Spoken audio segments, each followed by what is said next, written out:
안녕하세요. 돈가스 골목부자의 부시맨입니다. 삼성전자 이건희, 아모레퍼시픽 서경배, 삼성전자 이재용, 정몽구, 김정주, 임성기, 최태원, 정의석, 김재철, 이재현, 이중근, 서정진. 국내 부자 순위 1위부터 10위까지입니다. 어때, 감흥이 오십니까? 어때, 이 정도 부자 될 수 있으시겠어요? 이분들 공통점이 있다면은 제가 평생 살면서 만나볼 일 없다는 겁니다. 제가 죽더라도 제 장례식장에 부주금 안 내실 분들이에요. 반면 철물점 김 사장님, 우리 시공하시는 이 사장님, 우리 마트 빅마트 김 사장님, 이분들은 오히려 제가 만나고 있는 부자들 한 분류인데요. 왠지 이분들만큼은 제가 부자 될 수 있다는 생각이 든 적이 있습니다. 작년도 2018년도 KB에서 조사한 건데요. 부자 순위를 부자의 기준을 이렇게 잡았습니다. 금융자산 10억 이상. 제가 이런 말씀 드리긴 하지만 금융자산 10억이면요. 전체 자산에서 20% 차지하는 경우가 많아서 전체 자산은 한 50억 되신 분들이세요. 국내에 28만 7천 명 계십니다. 28만 7천 명. 요거 한번 들어갈 수 있지 않겠습니까? 28만 7천 명. 자산 50억. 저는 여기서 의문점 하나 가졌습니다. 이런 사람들은 어떻게 살고 있는 걸까?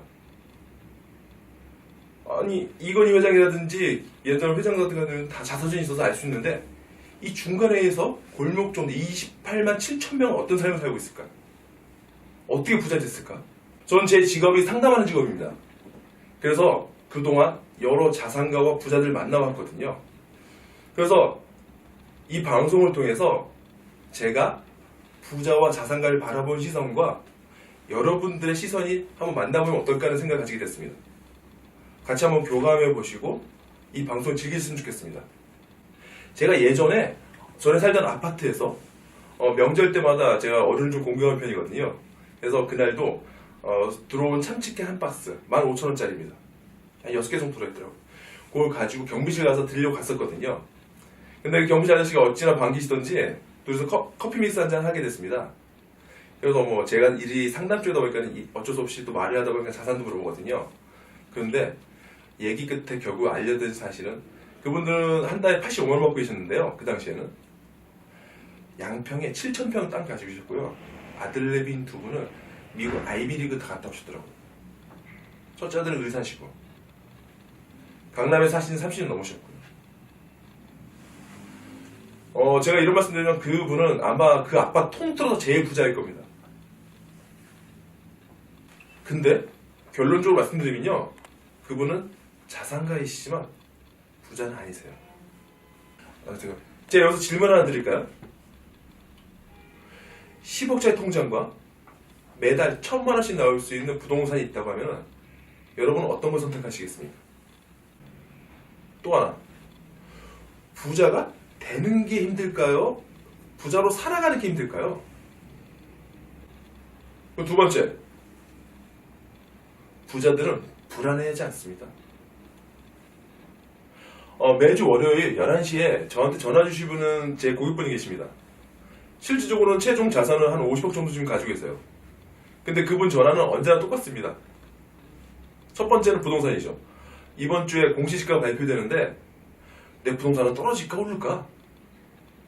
둘째, 이번에 트럼프가 김정은 만난다고 하는데 주식은 오를까 떨어질까? 제 대답은 언제나 똑같습니다. 안전합니다. 잘 되고 있습니다. 왜냐하면 그분이 듣고 싶은 말씀은 잘 된다는 말이거든요. 그런데 역시 이분 자산이 50억이 넘으시지만 자산가이시지만 부자는 아니세요. 제가 앞에 두 사례를 들면서 자산가와 부자를 구분시켜서 말씀드렸거든요. 자산가, 부자. 이것부터는 제 개인적 사견인데요. 저는 그 차이를 시스템에 떠보고 있습니다. 자산가는 자산을 기준 잡아서 자기가 가지고 있는 재산을 가지고 있지만 부자들은요, 자기가 자산이 얼마 있다고 잘 얘기하지 않습니다. 왜냐하면 부자들한테 중요한 건 자기 자산이 가지고 있는 가치이기 때문입니다. 그 가치를 창출하는 게 바로 부자들의 시스템입니다. 부자들은요, 자기 자산이 자기의 노력과 상관없이 언제나 커지고 안정적으로 가지길 원합니다. 그래서 시스템화 시키는 겁니다. 그리고 부자들은요, 자기 자산이 줄어들더라도 언젠간 올릴 수 있다고 생각하고 있습니다. 왜냐하면 자기 거니까요. 자기 시스템 안에 있으니까요. 부자들의 또 특징이 하는 게 어떤 건지 아십니까? 부자들은 정확하게 자기에게 돈을 벌어주는 사람과 자기 돈을 뺏어가는 사람을 구분짓고 있습니다. 여기서 가족은 자기 자산을 빌려주는 사람일까요? 가져가는 사람일까요? 뺏어가는 사람일까요? 부자들한테 가족들도 자기 자산을 뺏어가는 사람입니다. 국가도 세금을 내니까요. 그럼 벌어주는 사람은 어떤 사람일까요? 부자들은 벌어주는 사람을 제한하는 사람이 없어요. 제한. 나에게 뭔가를 사라, 뭔가를 팔라, 뭔가를 하라, 액션을 요구하는 사람들이 자기한테 제한하는 사람, 그 사람들이 자기에게 돈을 벌어주는 사람이 되는 것입니다. 그래서 추가적으로 이 부자들은요, 한번 시스템을 구축하고 나면 끊임없이 시스템을 컨설팅합니다.